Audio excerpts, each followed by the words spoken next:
తులం బంగారం కళ్యాణ లక్ష్మి రెండు అదే ₹1,00,000 ప్లస్ ఇది ఒక 70,000 అయింది. ఇప్పుడు ₹1,70,000 వస్తున్నాయా? మళ్ళీ ఏమి రాకుండానే 30,000 కోట్లు అప్పు చేసింది కదా.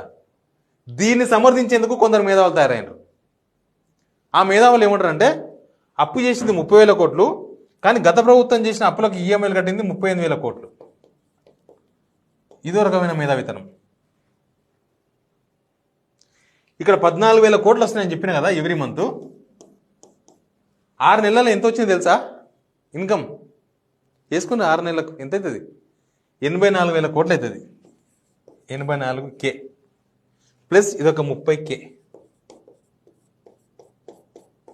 ఎంతైంది? ₹1,14,000 కోట్ల అయింది ఇప్పటికి.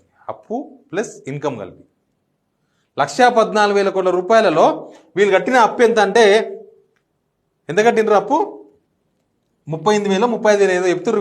కొంతమంది మేధావులు ఉన్నారు, బఫరింగ్ మేధావులు, పొద్దుతిరుగుడు మేధావులు. అటు తిరుగుతారు ఇటు తిరుగుతారు, ఎక్కడ ఉంటే అక్కడ తిరుగుతారు, జనాలను నాశనం చేస్తారు వాళ్ళు. వాళ్ళు ఏంటంటే 38,000 కోట్లు కట్టిరని లెక్క చెప్తాను అనుకుందాం. మరి ఇంకా 70,000 కోట్లు ఎటుపోయినాయి? ఏ స్కీమ్ అమలు చేయకుండానే ఏమైనా పైసలు కాకెత్తుకపోయిందా? ఏమైనా పైసలు ఏ స్కీమ్ అమలు చేయకుండా? మరి స్కీమ్ అమలు చేయాలంటే ఏం చేయాలి? ఇక ఏంది కొత్త ఇప్పుడు వానకాలం వచ్చింది, రైతు భరోసా ఏమన్నా స్టార్ట్ చేసిండ్రా?